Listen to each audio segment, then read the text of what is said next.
The silence in the grand chamber of the High Synod was not the silence of peace.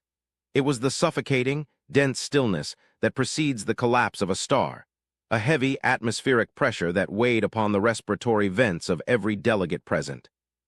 The vast hall, constructed from seamless sheets of iridescent crystal and suspended within the upper atmosphere of the gas giant Thalassia, usually hummed with the harmonious vibrations of 1,000 minds engaged in diplomatic discourse. But today, the air tasted of ozone and terrified pheromones. High Counselor Virix, a towering figure of the reptilian Ethon lineage, gripped the edges of the obsidian podium until his talons carved microscopic fractures into the stone, his 4 eyes narrowing as he surveyed the holograph floating in the center of the room, a 3-dimensional nightmare of red vectors consuming the blue sanctuary of the core systems. The dominion of the 12 suns, an empire that had stood for 10,000 cycles, a beacon of refined technology and aesthetic perfection, was bleeding to death, its fleets shattered by the relentless, geometric precision of the Xylovan swarm, a species of silicon-based marauders that did not negotiate, did not pause, and did not value the elegance of design.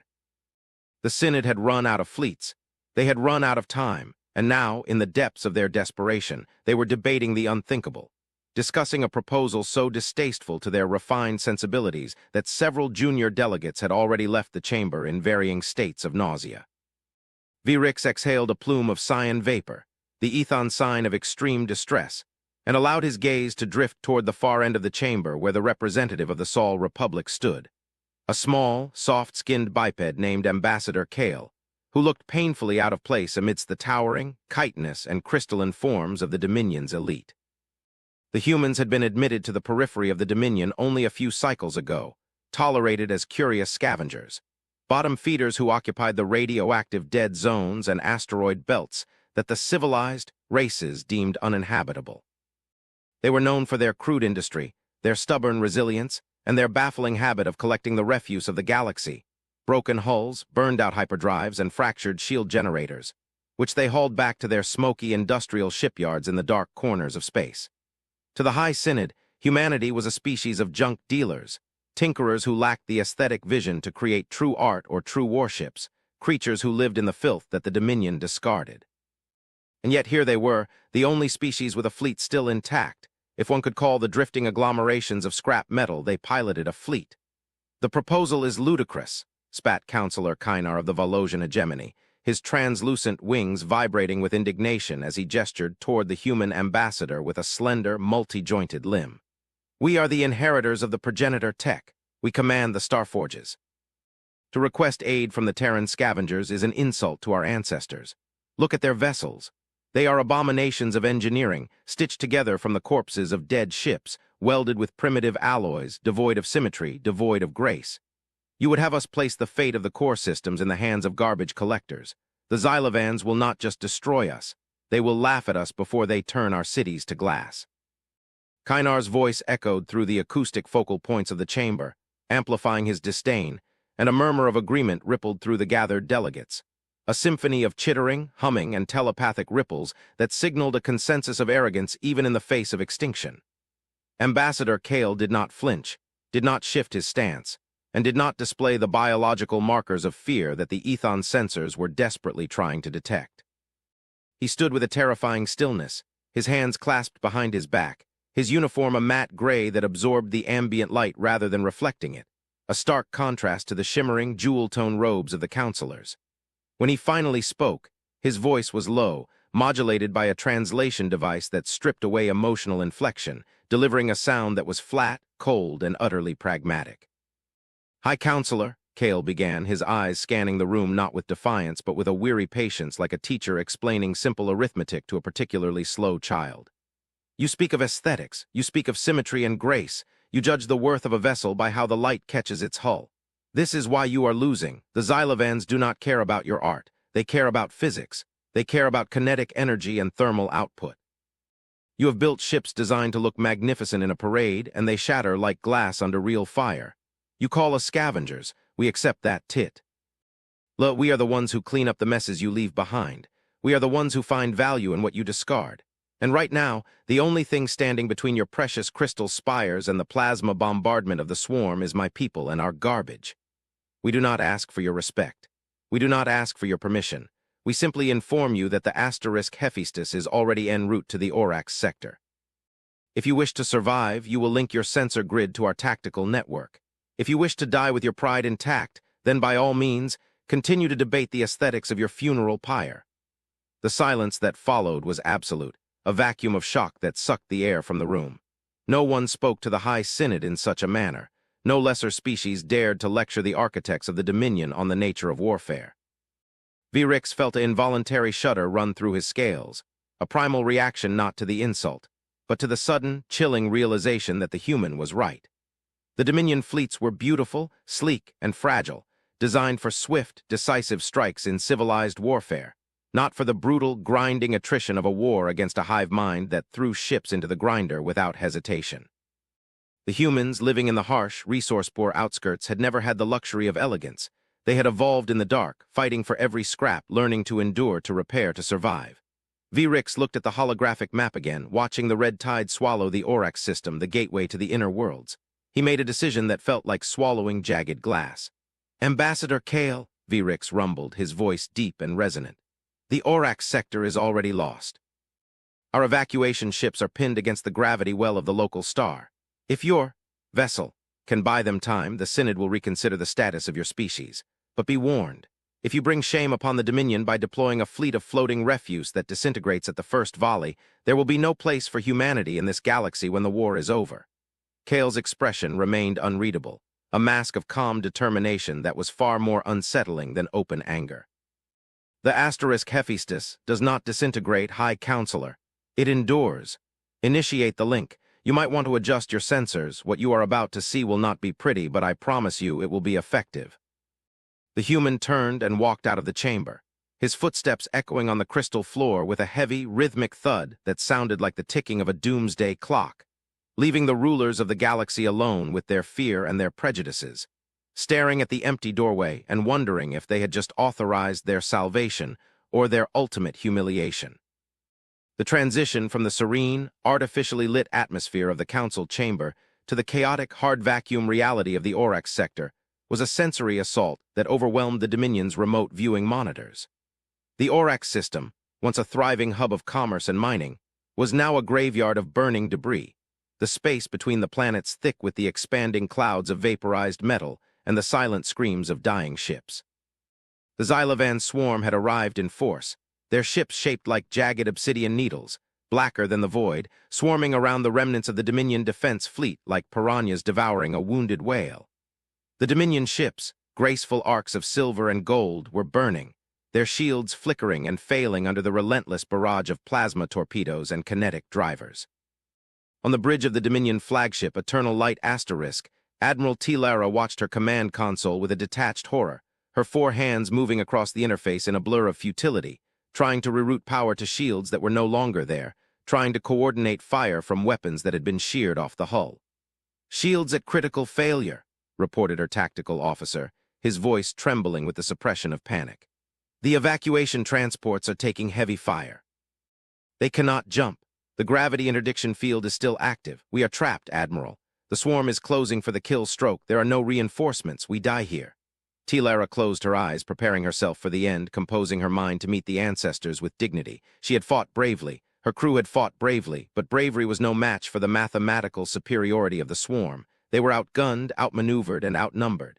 "Transmit the final logs," she whispered. "Let the Synod know we did not falter." The bridge shook violently as another torpedo impacted the hull, the lights flickering and dying, leaving them bathed in the red glow of emergency strobes. And then the sensors screamed. It was not the high-pitched warning of an incoming attack, nor the rhythmic pulse of a friendly warp signature. It was a low, grinding roar that seemed to vibrate through the very fabric of spacetime, a tectonic disturbance that registered on the gravitational sensors as a massive object forcing its way into reality with the subtlety of a sledgehammer smashing through a wall.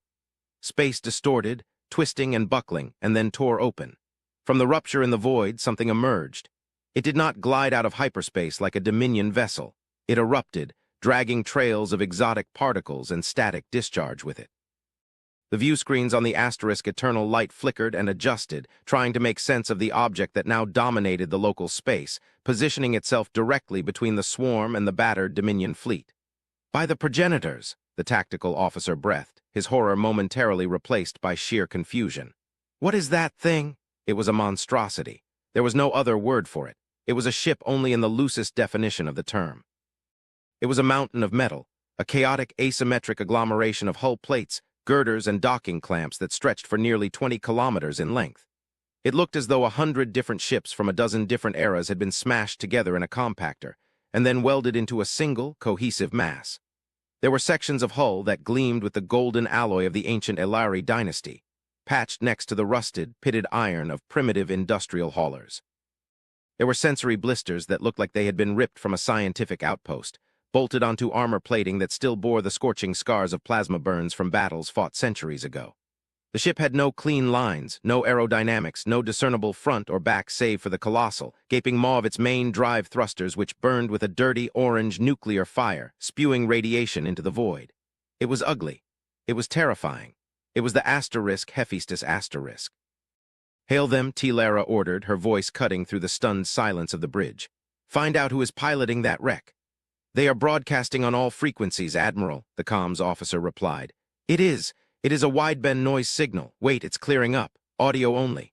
The speakers crackled, a sound like grinding gears, and then a human voice broke through, calm, gravelly, and utterly unimpressed by the apocalypse unfolding around them.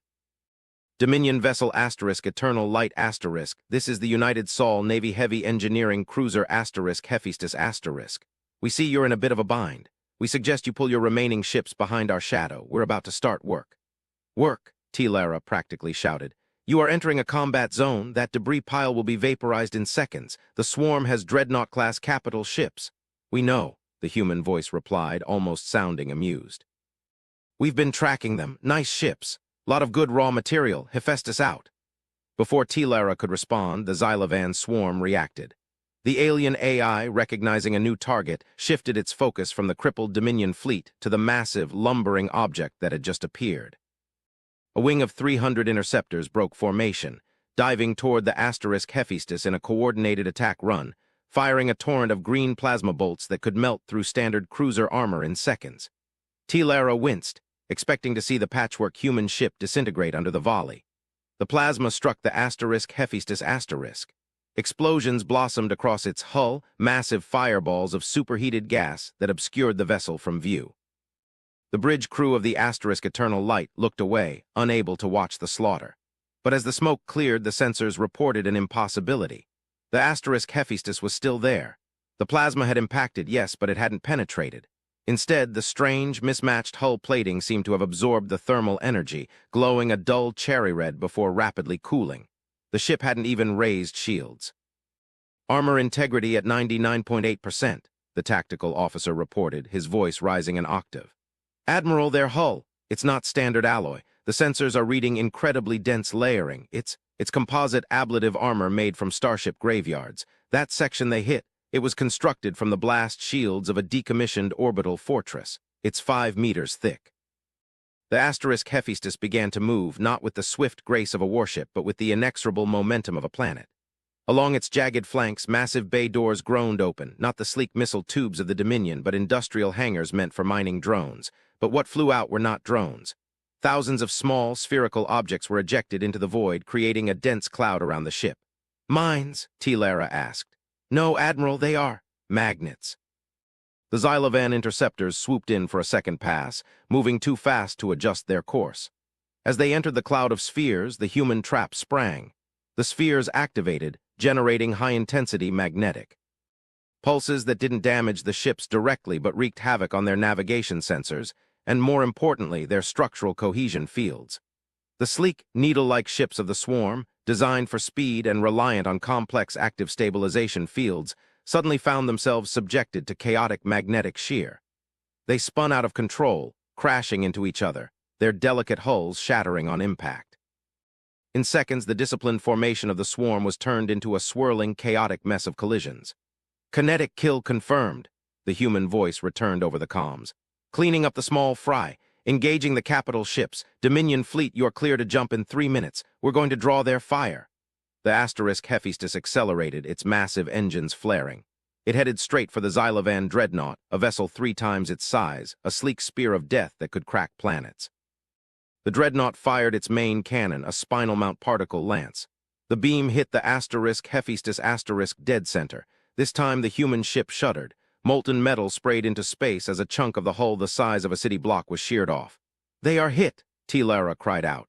"Negative," the tactical officer said, staring at the readings in disbelief. They jettisoned that section intentionally. The beam hit a detachable ablative module. They just shed the damage like a lizard shedding its tail. And look at the energy signature. They are channeling the thermal overload from the impact into their own capacitors. The asterisk Hephaestus was now dangerously close to the dreadnought. The Dominion watched in stunned silence as the human ship did something that defied every rule of naval warfare. It didn't fire missiles. It didn't fire lasers. It extended grappling hooks. Massive industrial-grade magnetic clamps on cables thick as skyscrapers shot out from the human ship, slamming into the pristine hull of the Xylovan dreadnought. The clamps locked on, digging into the alien metal. "Are they boarding?" T-Lara whispered. "No," the sensor officer said. "They are towing." The asterisk Hephaestus fired its lateral thrusters, engines that looked like they had been salvaged from a heavy-lift freighter. The torque was immense. The human ship leveraged its own massive mass and the anchoring grip of the cables to physically drag the nose of the Xylovan dreadnought downward. The dreadnought's engines screamed, trying to compensate, but the physics were against it. The asterisk Hephaestus was a solid block of dense matter. The dreadnought was a hollow shell of precision tech. The human ship swung the enemy capital ship around like a club. "Firing main batteries," the human captain announced. Along the spine of the asterisk Hephaestus asterisk, hidden beneath piles of scrap and false superstructures, turrets rotated. They were not plasma weapons. They were railguns, massive linear accelerators that ran the length of the ship, but they didn't fire standard rounds. They fired trash. "Projectiles detected," the computer droned. "Composition superdense waste composites. Velocity 0.1 light speed." The railguns roared, silent in the vacuum but violent in the recoil. Slugs of compressed matter, literally cubes of crushed enemy ships from previous battles, compacted into density approaching neutronium, slammed into the exposed flank of the Xylovan dreadnought. At that speed, the kinetic energy was cataclysmic. The elegant shields of the swarm, designed to disperse energy weapons, shattered under the sheer brute force of physical impact. The slugs punched through the dreadnought, exiting the other side and turning the pride of the Xylovan fleet into a drifting wreck in seconds. The bridge of the asterisk Eternal Light was silent. The garbage ship had just physically manhandled a dreadnought and executed it with a cannon firing compressed trash. "Hostile command ship neutralized," the voice from the asterisk Hephaestus asterisk said, sounding slightly out of breath but satisfied. "Data link established. We are uploading jump coordinates to a safe harbor. We'll stay behind and salvage the wreckage. The swarm won't bother us. They're confused. They don't know how to fight a junkyard." T-Lara slumped in her chair, the adrenaline fading, leaving her trembling. She looked at the viewscreen, at the ugly, scarred, magnificent beast of a ship floating amidst the carnage it had created. "Ambassador Kale was right," she whispered. "It is not pretty, but by the stars, it is the most beautiful thing I have ever seen." The aftermath of the Battle of Orax changed the political landscape of the galaxy overnight. But the true shift in perspective occurred 3 cycles later, when the asterisk Hephaestus returned to the Dominion capital, towing the carcasses of 3 Xylovan dreadnoughts behind it like trophies of a hunt. The High Synod, once filled with disdain, now stood in awkward silence as Captain Harrows, the commander of the asterisk Hephaestus asterisk, stood before them. Harrows was not a diplomat. He was an engineer, a man with grease permanently etched into his fingerprints and a uniform that looked like it had been slept in. He stood next to the pristine, glowing form of High Counselor Virix, creating a tableau of contrast that every news feed in the galaxy was broadcasting. "We thank you," Virix said, the words tasting strange in his mouth. "Your unorthodox methods saved the sector. The Dominion owes the Sol Republic a debt. We are prepared to offer you technology, resources, perhaps access to our aesthetic databanks to help you improve your designs." Harrows laughed, a dry, raspy sound. "With all due respect, Counselor, we don't want your aesthetics, and we don't need your tech. In fact, that's what I'm here to talk about. We didn't just blow up those ships. We analyzed them. We took them apart piece by piece. That's what we do. We don't just throw things away. We look at the trash and we ask, what does this tell us?"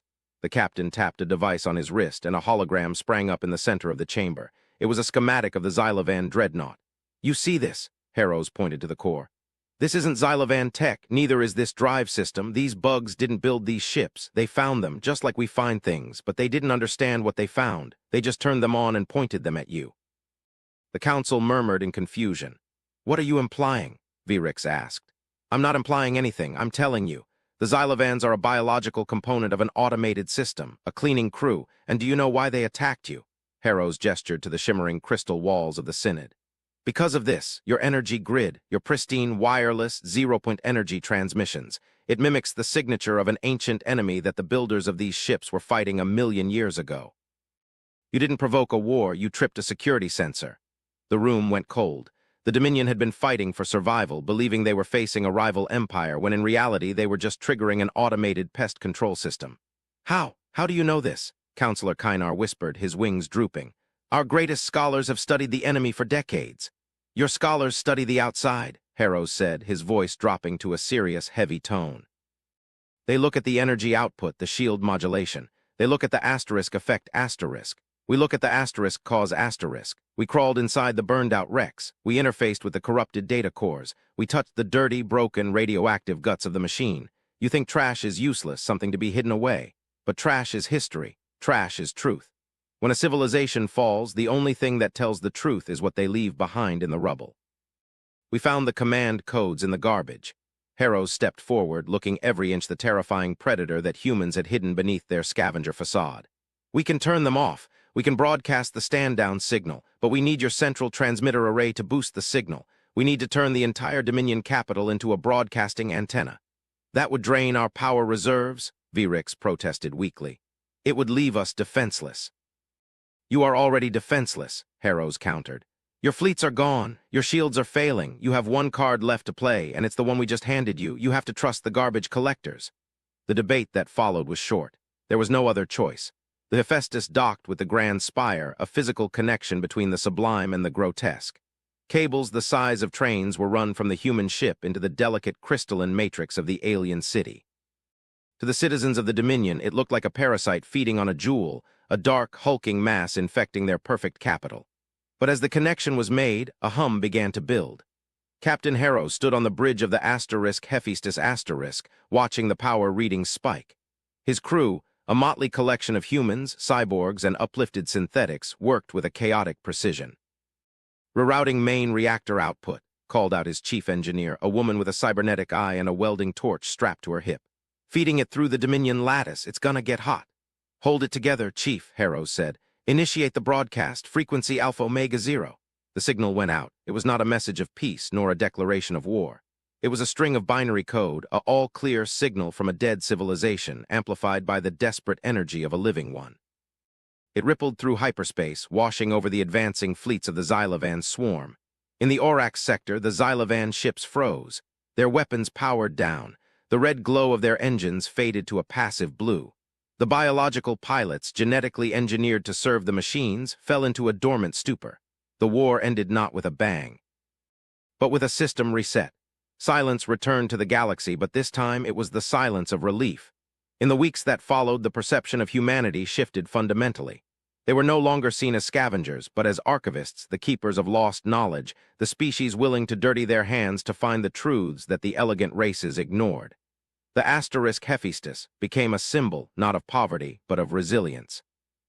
High Counselor Virix visited the ship personally before it departed.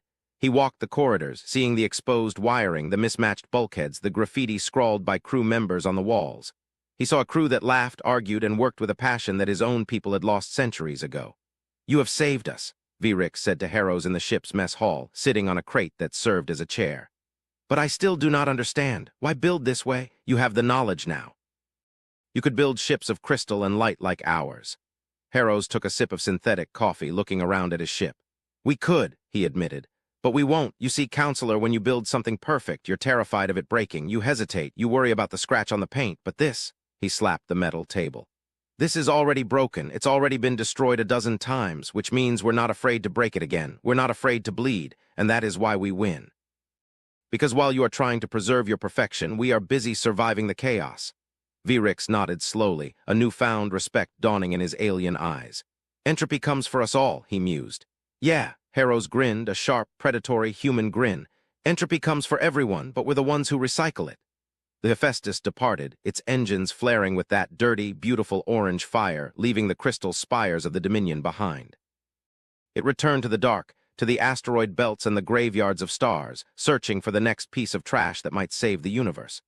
Deep Space Sector 89, the Bone Yards, the narrative follows the asterisk Hephaestus as it travels deep into the Bone Yards, a massive region of space littered with the debris of the Progenitor War. The crew is not celebrating their victory, they are working.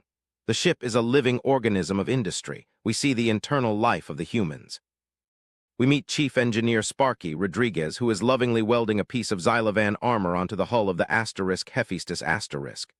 "You think this is just metal?" Rodriguez says to a junior technician, a young alien exchange officer from the Ilari who is horrified by the working conditions. "This isn't just metal, kid. This plate here, this took a plasma hit that saved 1,000 lives on Orax. It's got a soul now. You don't melt down a hero. You bolt him on and let him fight again." The philosophy of the trash fleet is explored. It is revealed that humanity's homeworld Earth was nearly destroyed by ecological collapse and war centuries ago. They learned the hard way that resources are finite. They developed a cultural taboo against waste. Zero loss became their religion. Every molecule must be used. Every death must have meaning. This is why they build ships from the dead. It is a form of ancestor worship, a refusal to let the past be forgotten. The tension rises again when the asterisk Hephaestus detects a signal from deep within the Bone Yards. It is not the Xylovans. It is something else. The signal that Heroes broadcasted to stop the war didn't just shut down the Xylovans. It woke something up. A facility buried in a moon-sized chunk of debris begins to activate. The crew investigates. They don't send probes, they go in person. Heroes leads the team. They enter the ancient megastructure. It is a library, but not of books. It is a library of genetic samples, a vault of life. The progenitors didn't just build war machines, they built an ark, and the trash that humanity has been collecting, the specific debris fields they have been drawn to, are the keys to opening it. It is revealed that humans are not just scavengers by chance. Their DNA contains a marker inserted eons ago that drives them to these specific wreckages. They are the reclaimers. The galaxy thought they were garbage men, but they were actually the heirs attempting to find the keys to the kingdom amidst the rubble.